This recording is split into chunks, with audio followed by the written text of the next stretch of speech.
break, dance, swerve, burp, shake, dance, slurp, burp, break, dance, burp, swerve, shake, dance, slurp, burp, break, dance, swerve, earthquake.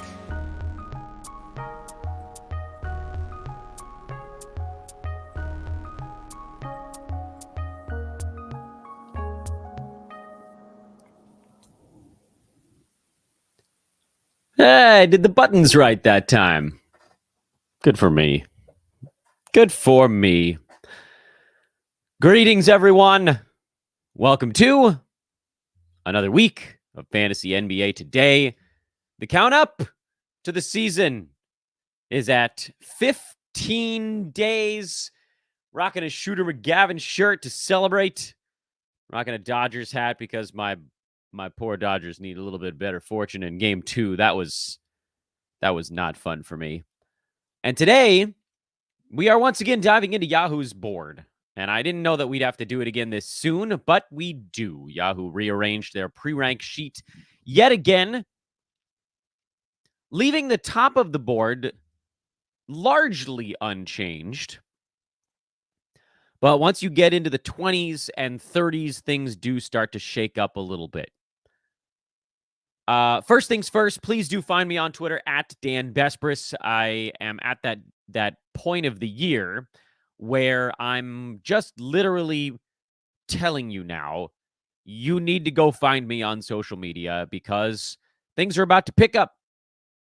It's about to get hot over on social media. We do so many things, especially during the season, but I'd love to have you guys over there even now during the preseason, but especially during the season, streaming boards, replacement players, injury news, end of night recaps, pickups, drops, buys, sells, all that stuff that we can get out onto Twitter faster than we can get it on the podcast. Yes, we can do more here on the show in terms of explaining in detail how we get to a particular conclusion. But if you want it fast, if you're in a first come, first serve league, which is the vast majority of them, find me on social media at Dan Bespris, DANBESBRIS. Today also is a Brewski 150 update day. The B150 had some tweaks this morning and also is now officially in the old school bundle. That is a package of subscriptions at Sports Ethos that includes the Wager Pass and the All Sport Fantasy Pass together. It's a couple bucks cheaper per month than the Ethos 360 plan, which had the B150 as of 5 days ago. Old school bundle has it as of today. You can check that out over at sportsethos.com and make sure to find us in our Discord, the link of which you can find in this show's description. Today, again, we're breaking down the new Yahoo board, and the nice news there is that the top 15 or so, the changes were quite minimal, nominal even, the changes on the top 15. The top, it remains Jokic, Doncic, Embiid, Shea, Tatum, I think, slid back up a little bit. Wasn't he right behind Halliburton before? Hair splitting 101, if we really care that much about those little baby tweaks at the top. Tatum, Halliburton, Steph. The top 7 is basically unchanged. Giannis jumped in front of Kyrie, who I was still hoping would fall farther, but he remains at number 9. LaMelo at 10, still Durant, Dame, Anthony Davis, Booker, Sabonis, Anthony Edwards, Trae Young, Donovan Mitchell, Mikal Bridges, JJJ, Desmond Bane. That's basically all the same. A couple of players shifted one up or one down, but in my eyes, that's not enough for us to actually pause and sort of deep dive whatever it is that's causing a one-slot shuffle. The first big jump in the latest board rearrange is Karl Anthony Towns, who leaps all the way back up to number 22 after hanging out in basically the end of the 20s, early 30s. Remember, at one board shuffle, it's like Yahoo forgot that he existed, and they bumped him down to 39, and then immediately brought him back up into the late 20s, early 30s. That was an oopsies moment for them. And now on this one, it almost feels like Yahoo is reacting to the fact that people continued to draft Towns ahead of where he was getting pre-ranked. You don't see this happen all the time, but this is a scenario where the Yahoo board was reacting to the environment around it as opposed to the other way around. A lot of times the environment is created by the Yahoo board, but there are a handful of guys. Trae Young was one of them earlier this year. Remember, he was ranked in the 20s, and nobody was waiting that long to get him. And so Yahoo was like, fine, we'll put him at 17, you sons of guns. Well, they've done it now with Cat as well. Thing is here, though, as much as I love Karl Anthony Towns, and he has an excellent fantasy profile, he had a down season last year, although I think it's more important to look at the first 2 months of the season, basically prior to his injury that knocked him out for basically the entire year. Towns' numbers over the first 20 games last year was 21 points, a couple of three-pointers, 8 boards, which is, again, freakishly low. 5 assists, that's nice for a big man. Only 0.8 steals and 0.7 blocks, but good percentages, 50.5 from the field, 89 at the free throw line. Turnovers perhaps a little bit on the high side, but you'd sort of swallow that with the good assist number from your big man. That put him at rank spot number 25. And if you extrapolate that over an entire season, that is around that range, basically. So then it brings us to the question of what is Towns then with Rudy Gobert on the team? We're going to throw out the end of the season mulch when they were working him back into the lineup, and that was dragging his numbers down. But in my opinion, it's impossible to throw out the first 20 games. And I get it. He and Gobert were not settled in yet. They're like the chemistry. I don't know that that's going to magically get better, but the chemistry wasn't very good early in the season. And you hope that that type of stuff fixes itself. Thing is, for Towns, you can ignore the lower number of shots per game.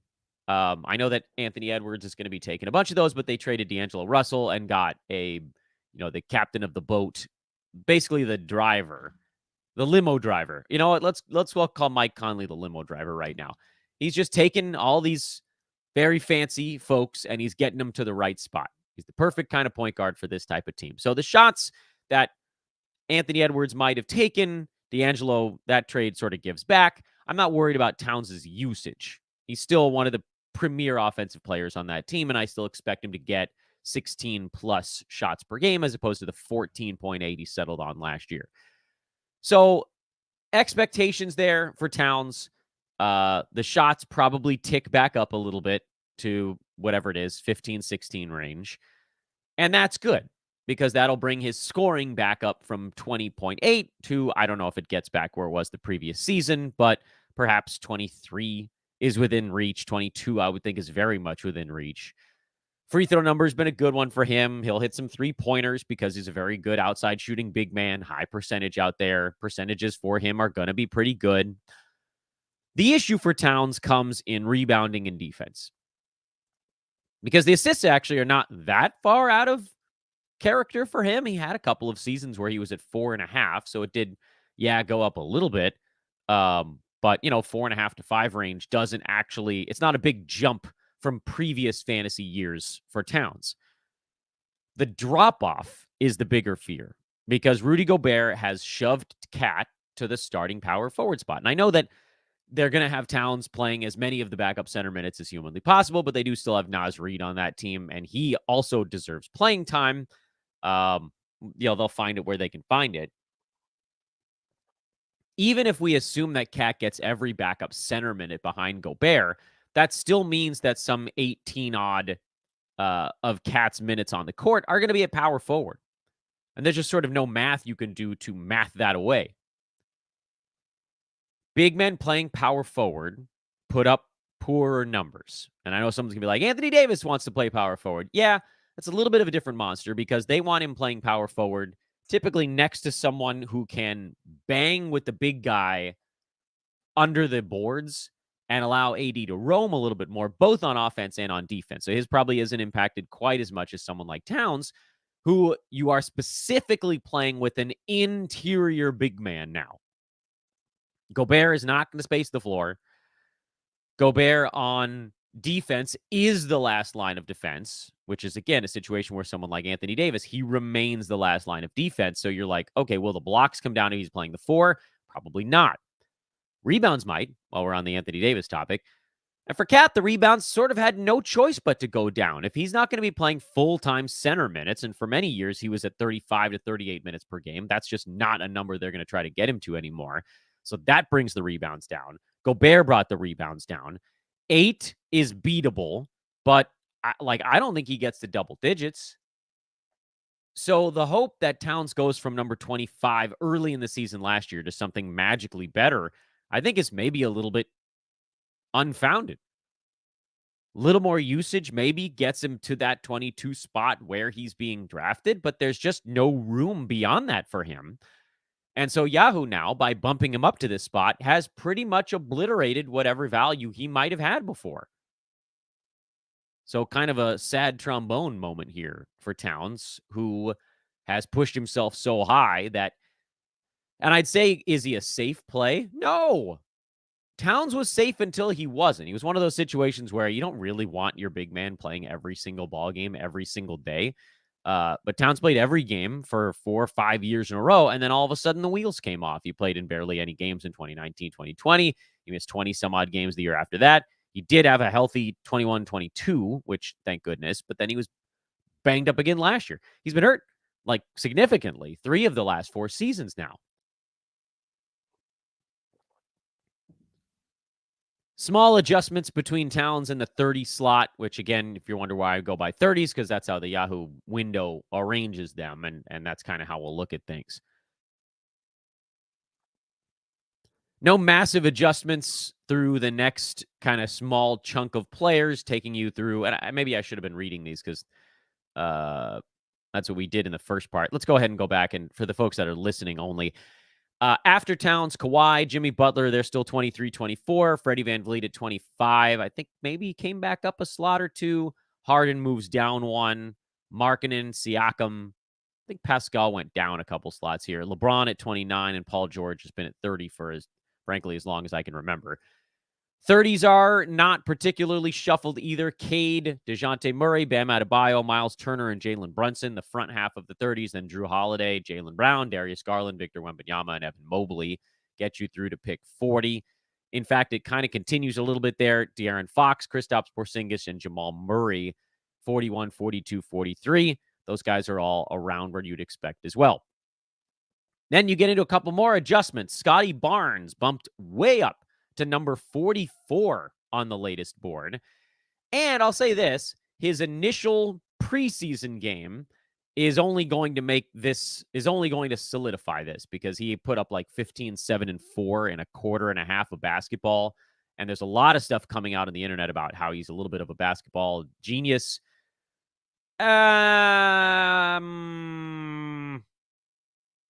So I don't want to knock Scottie Barnes and knock anything about like what he might be able to do. All I want to knock is the fact that putting up well-rounded points, boards, and assists was never the issue for Barnes. He finished last year with 15 points, 7 boards, and 5 assists per ball game. That's a pretty good kind of well-rounded trio in those numbers, and 1.1 steals and 0.8 blocks. The points were not a positive, but he doesn't shoot the 3. His percentages were bad, and I'm going to assume that turnovers are probably going to get worse this year if he's really handling more of the point guard duties.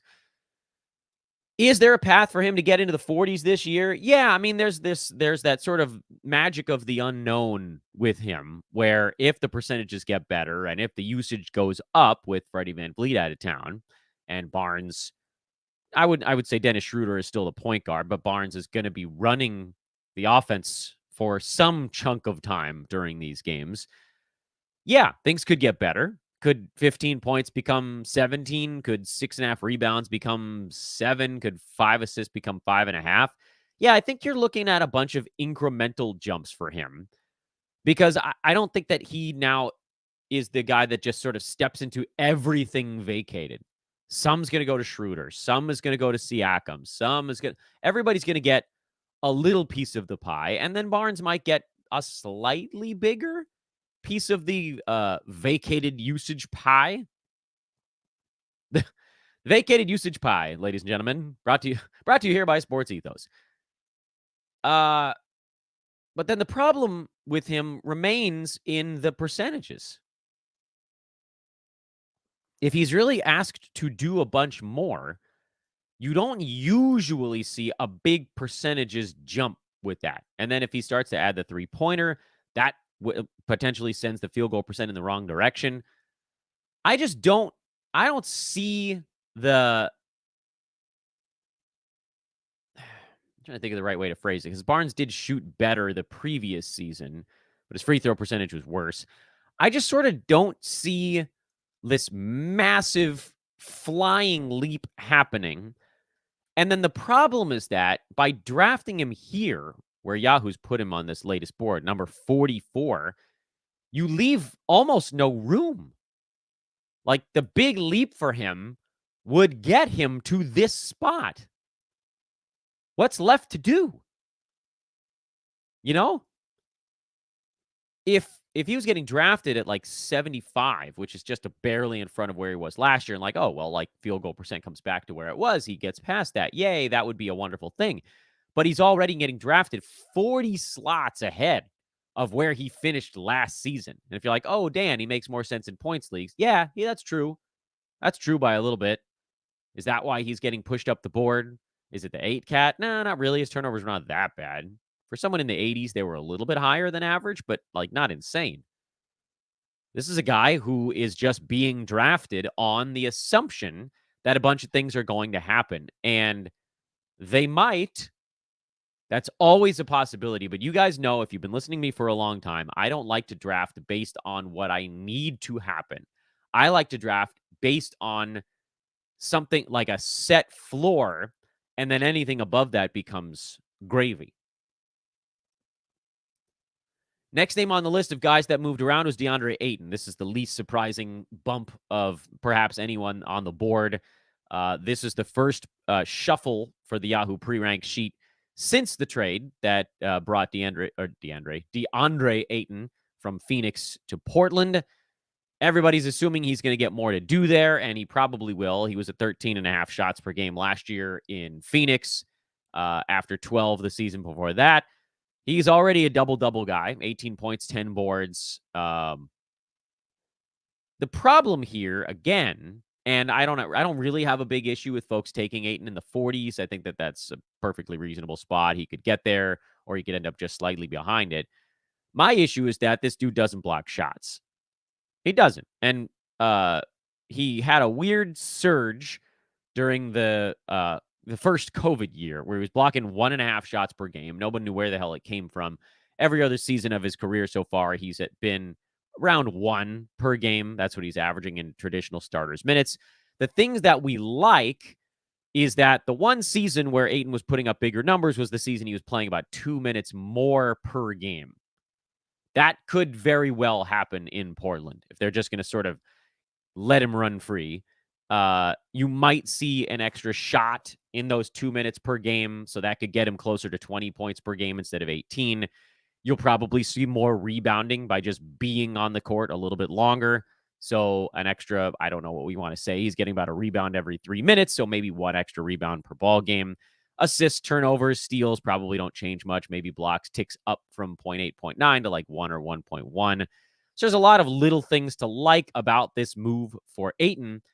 The downside, of course, is that he was at 56 the year before. So all of those incremental jumps push him likely into the 40s, which now is where he's getting drafted. So in my eyes, Ayton is a very safe play in the 40s because I don't think the bottom's going to fall out for him. And gone are the days of DeAndre being drafted in the 20s and 30s. So again, you can spend a 4th-round pick on Ayton. Just know that this is not a center that's going to cover you in blocks. He's one that's going to give you a very nice boost in field goal percent without really hurting your free throw number. So there is an inherent value in that. But he's a little bit like a power-boosted Wendell Carter Jr. to some degree, who averaged 15 and 9 last year with not many defensive stats and okay percentages. Ayton is better in points, better in boards, better in field goal percent, a little better in free throw percent. But if you're looking for a similarly built fantasy play, Wendell Carter Jr. is probably that. And just with, like second, third round center type appeal as opposed to Ayton. And that's not me saying don't draft DeAndre Ayton. I'm just saying if that's the center you're looking for, more of like a low blocks center who doesn't hurt your percentages all that much, you can find those guys scattered throughout a little bit more. If, on the other hand, Ayton is a guy that you feel like you need to cover up some things after your first 3 rounds, maybe you need a big field goal percent bump, you want to make sure you're still attacking free throw, that's a path to do it. As we continue our journey down the board, you got DeMar DeRozan. Jared Allen was moved up the last time around. OG, Zach LaVine, who pushes into the 40s, I think, for the first time now. Jordan Poole got moved down back to 50 again, which it's closer. It's closer to where I'd consider him. I didn't like taking Poole in the 40s. I thought we had priced him out a little bit there. I was kind of hoping, you guys might remember me saying this early in the offseason. I was kind of hoping that people would be so down on Jordan Poole after last year that he wouldn't get the massive hype train bump, but he got it. He's gotten the massive hype train bump. The problem with Poole is that the floor can fall out for him. The turnovers and field goal percent could be disastrous this year in a massive, massive feature role. He might take 19 shots a ball game, and that would get him up into the like 25 points per game range, and he'll have more than 3 threes per game, and the assists probably tick up from 4.5 into the 5s. So you like that stuff. Steals and blocks are not going to be the thing that you're relying on with him. But the problem is that you don't want a guy who now becomes a possible punt field goal dude. Now, if his field goal percent ticks back up to where it was the previous year, which is more like 45 range, that's actually a huge deal for the kind of volume that he's going to be chucking up. You turn that from a punt number, like a full, you're going to have to build around this bad field goal percent, to more of like a, okay, this is going to be rough, but I can cover that up with a center or two. So that's a big deal for Jordan Poole. Do his percentages go back to 45 and 90 something, or do they stay at 43 and 87? It's a huge difference for him, especially, again, when you consider the volume he's likely going to be getting in Washington. You also have the fear that if the Wizards do want to, and I think even with Poole on the floor, they're going to be losing ball games. So I don't know that they're going to need to shut him down. And he played in all 82 games last year, so that was a good sign for him. We all are aware that the Wizards' situation could get ugly at the end of the season. It's a distinct possibility. The other side of the Jordan Poole coin is that I'm not like, I don't want to say that I'm talking, I don't hate the selection here, because if the percentages go back to 45, 92 and change on the higher volume, then you're looking at maybe even an additional point, 26 points, something like that could be within reach, as opposed to more like 24, 25. 26 points, 5 assists, 5+ assists possibly. I mean, that's a pretty good starting point. And an extra 2 or 3 minutes per game probably gets him closer to 1 steal instead of 0.8. So there are all these little things that could work in his favor.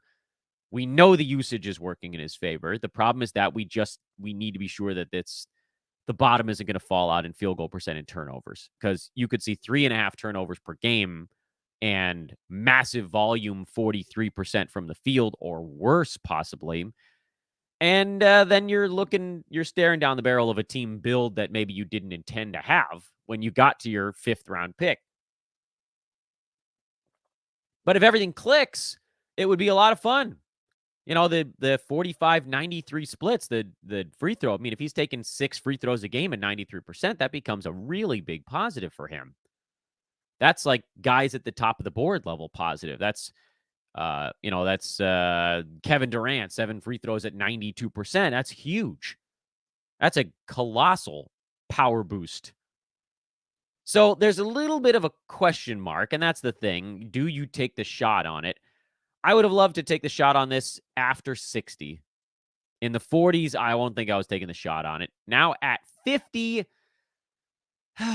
you could sucker me in certain builds, but if I'm really trying to attack all 9 categories, I probably am not going for it at pick 50. A big faller in the most recent board is Old Man Squad longtime member Nikola Vucevic. Or is that Vucevic? I think it might be. Well, we'll call him just Vuce here for now. Vooch has fallen to a pre-rank of 51. And maybe it was the player battle that Josh and I did on his show last week. I don't know. I guess I lost that one. This is a very low number for Vooch. And I get it. He's not at all exciting. I can't sell you on excitement factor. But the thing about Vooch is that he's reliable. He's extremely durable. And now you're getting him at a very, very affordable price. And I just like his worst stretch last year came over the final 2 months, and he was still right around top 50. That was the worst stretch. And the reason it was bad was not because he stopped doing everything. It was because he didn't block any shots. He didn't block a damn shot the last 2 months of the season. One of the things that Josh and I talked about over on his podcast, and this was fun. He and I were able to argue about Vooch a little bit, that I sort of wasn't prepared for, was him talking about how Vooch became less involved in the offense down the stretch. That's true. Over the last month to 2 months, Vooch was taking more like 14 shots per game or even slightly less than that. But his efficiency actually continued to go up. His number of three-pointers attempted went down. He was still at a double-double. The problem over that stretch for Vooch was that he blocked 0.3 shots per game, which I think we can fairly safely assume is not going to be a thing that sticks with him. Even 0.7 was already on the super low side last year. And the reason it was dragged down was because of that last month and a half of basketball where he just stopped blocking anybody. It's not really all that clear why it happened. And over his entire career, he's been totally fine. His season pre-trade in Orlando, he was only blocking 0.6 shots per game because his heart just sort of wasn't in it there. And then he got traded and it went back up to 0.8. Vooch is this, I can't picture a safer play in the 50s than Vooch right now. I equal parts know how boring it is and also love it. Because you're almost guaranteed to get 17-ish points, 10 to 11 rebounds, 3 assists, 1.4 combined steals and blocks, or maybe even a tiny bit better. And you hope that if the steals and blocks go up a little bit, is the field goal percent, does that come down a little bit? There's just like almost no way he's worse than 50. That's the magic here. Vooch at 51, you're drafting him at his floor. I mean, like, he could play with a hand tied behind his back and he'd still be top 60. So this is one of those things where I like to talk about, and then folks watching me on YouTube, I can like show these things up in the air and just follow my hands. You're drafting a player, you sort of picture these bars of like, where do they go? What's the bottom point and what's the top point? And for Vooch, the per game top point is 20-something. It's probably not going to happen. That's a best case scenario. If DeMar gets moved, he slots into a little bit more stuff, blah, blah, blah. They just signed him to an extension, so they're not going to just like pull the plug on him. And trading him is not going to be that easy, and I don't think they even can until December. So if you're worried about that stuff, put it out of your mind. So you're thinking, what's the worst case scenario? Worst case scenario for a guy like Vooch is around 60. That's the worst. Outside of a catastrophic injury. Forget that for a minute, because that could happen to anybody. Vooch has been pretty damn durable over the last 3-4 seasons. It seems like he's figured out a nice, happy place in terms of staying on the court. And what's the best case scenario? We already talked about it. If everything fell into the right spot, 20-something. Unlikely, very unlikely, but possible. That's where he was last year. And a lot of that was because his shot blocking, again, fell off towards the end, but he was still in the 30s over the last month. And there was like a lull in, I think it was February. That was the weird lull for him, which, by the way, happens to a lot of guys in the league that fall into kind of the doldrums, the dog days of an NBA season. Blocks are not going to be 0.3. Even if they're tapering off from 1, you're not going to see them fall to 0.3. He's a center. He's just going to fall into a block every now and again. 0.6 is likely your absolute lowest on that one. Steals, fine. Again, dude's on the court for 30 minutes. These guys just sort of end up with them. Is it going to be a big number? Probably not. What's the likely situation for Vooch? 30s, 40s. And hopefully durable. Listen, look, I'm not going to tell you that this is going to be the most exciting thing in the world, but it is also worth reminding you guys that Vooch last year, by totals, was number 10, a first rounder. Number 10, a first rounder. I cannot stress this enough. Actually, I think he was higher than that. Yeah, he was higher than that. I have a weird stat category that I was using to analyze yesterday just to see what it would look like. Number 5 by totals last year. I was looking at usage. That's what was screwing up the numbers a little bit. Number 5 with a per game rank in the late 20s. It's too much of a layup to not do it. Let's go a little bit farther down the board. You got Chet at 52. I think he had already been dropped in the last one. Ingram, Kessler, Julius Randle down a couple of slots, but I still don't really much care for him there. Claxton, who's just sliding along in the 50s, but will probably beat that. Maxey, Şengün, Bradley Beal, and Zion. That's your top 60. Let's try to get through this next 30 chunk, and then we'll take a couple questions from the chat room before putting a bow on this episode. The front end of the 60s didn't change very much. Tyler Hero is someone that moved up the board, though. So you got Jalen Williams and Josh Giddey, Paolo Banchero, Devin Vassell, Cam Johnson, and then Tyler Hero, who slides up to number 66. This was to no one's surprise because the Heat didn't make a big trade that sent him somewhere else. People are now feeling comfortable with Hero, which to me is the flip of what this thing should have been. Because we saw Hero last year get off to a robust start and then taper off as we kind of all assumed he would because he was shooting way the hell over his head. And he ended up at number 76. But what does everybody think is about to magically happen to him? He played 35 minutes a game last year, averaged 20 points, 5.5 boards, 4 assists. His role isn't about to change all that much. So do people think he's going to just get a lot better at field goal percent? I personally do not. 66, I mean, it's fine, but it's not a spot where you're like, this guy's going to blow past what I'm getting out of him here. Anthony Simons moves up into the late 60s. It's not that big of a jump. He was, I think, early 70s on the last board, so it's not a like an adjust everything kind of deal. But with every 4 slots, Yahoo moves him up the board. We lose just a little bit of that possibility of upside, which for Simons, I thought was decent. When Dame was out for those 3 weeks last year, he did settle around top 50 valuation. Problem is that this isn't just a Dame is out scenario. This is a Dame is out. Scoot is in. Brogdon is possibly in. Ayton replaces Nurk. We don't know exactly how that's going to make things. My guess is that it doesn't change it all that much, but Brogdon and Scoot will take some of what Simons took from the Dame absence last year. So probably not going to get all the way to top 50. And now the fact that he's going in the 60s means that whatever that wiggle room was, you're kind of shaving it off. I don't hate the pick here. I think Simons has a very good shot to be in that 80 to somewhere 65 to 80 range. But you're drafting him towards the front end of where you'd like to take him. And so that's, not my favorite thing to do. Chris Paul back down 3 or 4 slots. Not a really big change there, but it does increase the odds of us ending up with him on our team 1,000 times out of 1,000.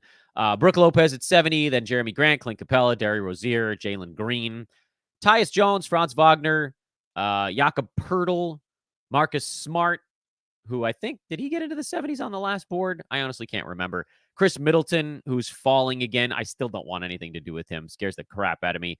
Michael Porter Jr. gets you to 80. Derek White falling all the way to number 81. So there's a very large fear that Drew Holiday's arrival in Boston is going to completely ruin Derek White. And it's not the craziest idea in the world. But I do also think that White is going to have some value because remember, Marcus Smart went out and Kristaps Porzingis, Al Horford is still there, but Grant Williams is also out. So it's not like the minutes available shifted all that much. Remember, down the stretch last year, Derek White was a top 60 play for Boston. I guess he was right on 60 in about 30 minutes per ball game. The Celtics are not super deep, at least with the guys that they definitely want to get minutes to. I don't see a reason why White can't still get to like 27, 28 minutes per ball game. Because you're going to have Drew. You can play White and Holiday in the backcourt and go Brown and Tatum as your small and power forward with Porzingis or Horford at the big man spot. If you go bigger and play Horford and Porzingis together, then yeah, White's probably not out there.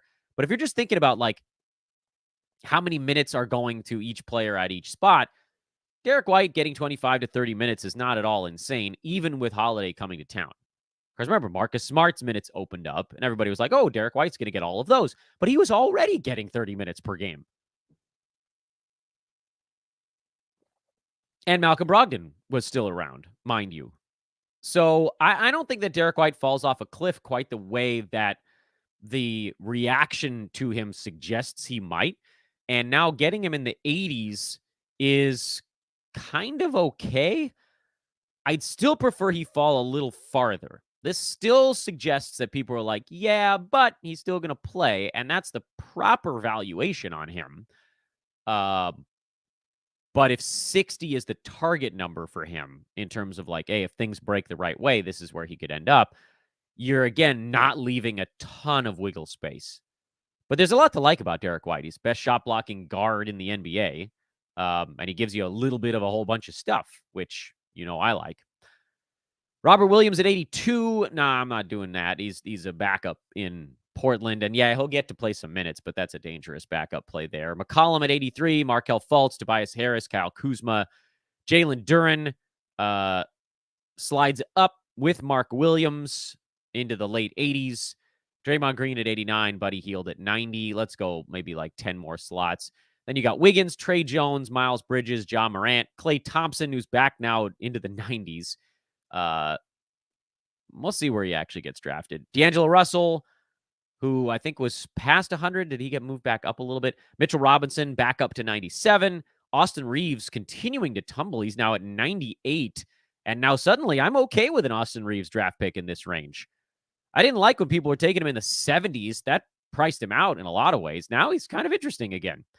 Yusuf Nurkic slides all the way up to number 99. This is, again, a reaction to the trade that gives him a little bit kind of like a new lease on life.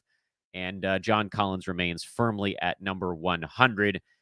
And we're not going to talk too much about what's going on beyond that mark. Those names bounce around a lot, although I'll admit they didn't change all that much on this particular redo. And the reason we're not going to talk about them all that much is because I believe later this week we are now finally going to get into our favorite plays beyond 100, also known in the lexicon as sleepers. I hate that term, but that's basically what they are. And that's coming up here in the next few shows, either later this week or next week. We'll also have the Dan Vespers Old Man Squad probably next week as well. And coming up this week, we're going to start talking to I don't know if we're going to have time to do all, but many of the analysts from the annual Fantasy NBA Today industry mock draft. That was a fun one. Dan Titus, Josh Lloyd, Jonas Nader, Matt Smith, Dan Palio, Thunder Dan, Alex Rickleen, myself, Joe Orico, Brew, Jesse Severe, Keith Cork, and Andre.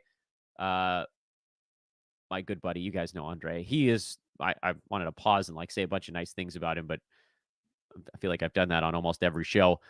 Reminder again, everyone, as I throw the Yahoo board out of the picture here, please, dear Lord, find me on social media at Dan Besbris, DanBesbris. We are going to be doing so much stuff on social media this year. If you miss it, you will strongly regret it.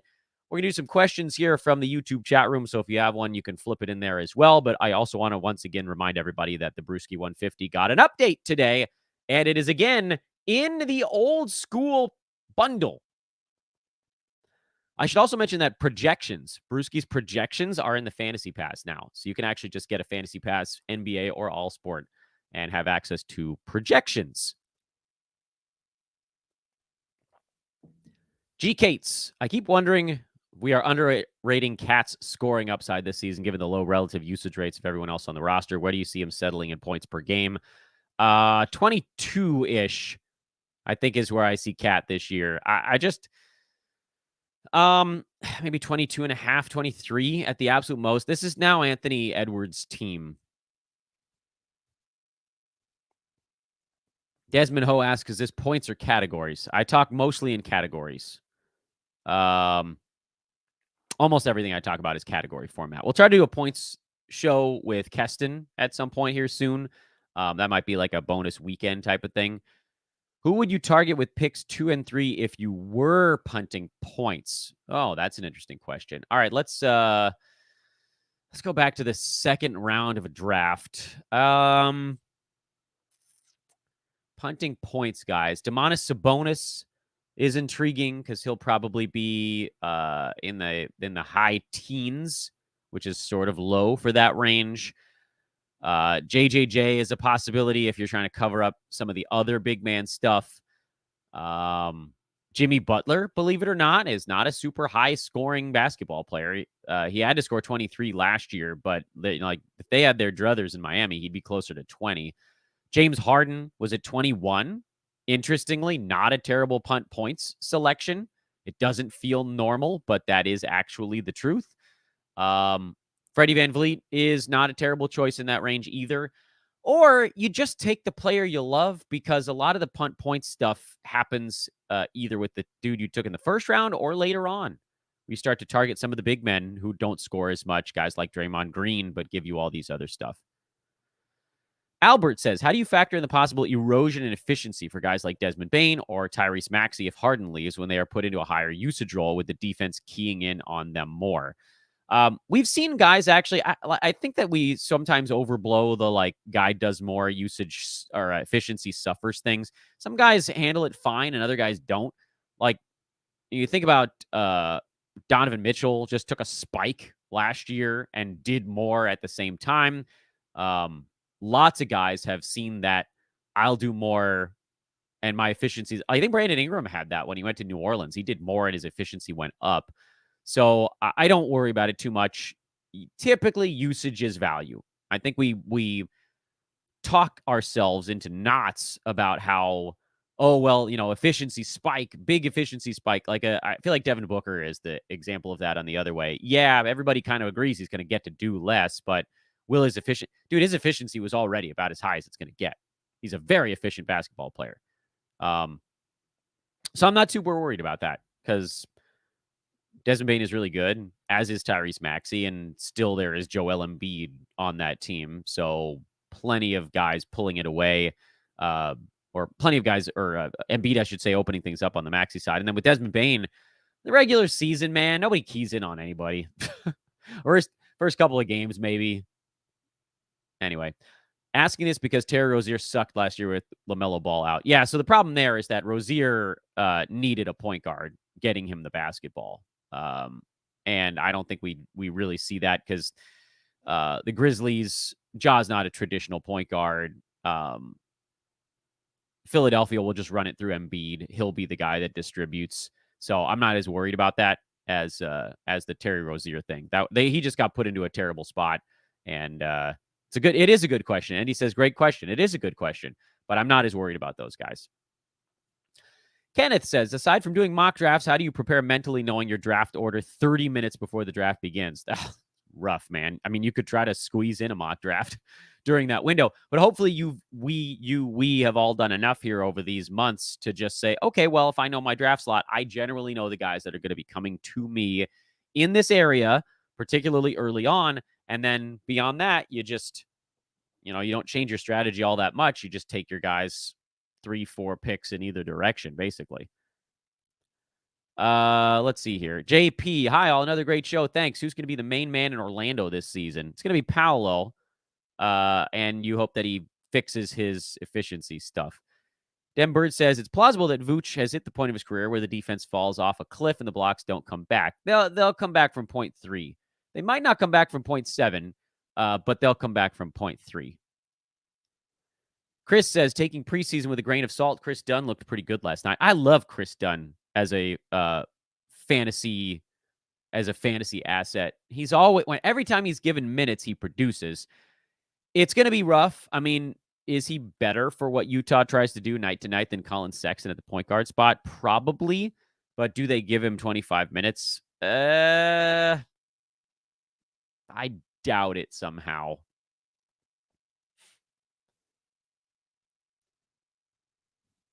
Yeah. Denbird's noting that like the Hornets were terrible, so Rozier was also terrible.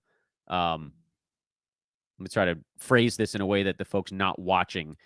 Denbird says it feels like the answer to the efficiency question is key to the other players around them. Yeah, very much so. So Memphis is a good team. They're going to run. They got other guys that can do stuff, even if they're not like the gravity of a Ja Morant. Same story with Philadelphia. So I'm not as concerned about that. If you have IL plus, where would you draft Ja and Miles? Is there any player notable to draft for IL plus? Yeah, LeBron is a game time decision every single game all year long. So he's a guy that you can basically just hold in your IL plus on days when he's not playing and then drop him into your roster on the days that he is. It does use up roster moves, though. That's the problem with that one. But it's like a little bit cheat-y because you can get extra games on a healthy roster. But LeBron is kind of the guy that you can pull in and out of that slot. As far as Ja, head-to-head, I would take him probably in the 80s. Roto, I'm not drafting him at all. Miles Bridges, I'm not really drafting in either format because I just don't want to. Even if he's a win, I just think we can win fantasy without it. Keith says, would it be more appropriate to punt a category like field goal percent in a league with more scoring categories? My league adds free throw made, field goal made, O-reaves, and removes turnovers. It's 11 categories. Yes. And the reason is that the super high volume free throw and field goal guys, the chuckers, are generally bad at field goal percent. But the beauty there is you get better at two categories and get worse at one. So it's a positive valuation move there to not really care about field goal percent in a volume heavy league like that.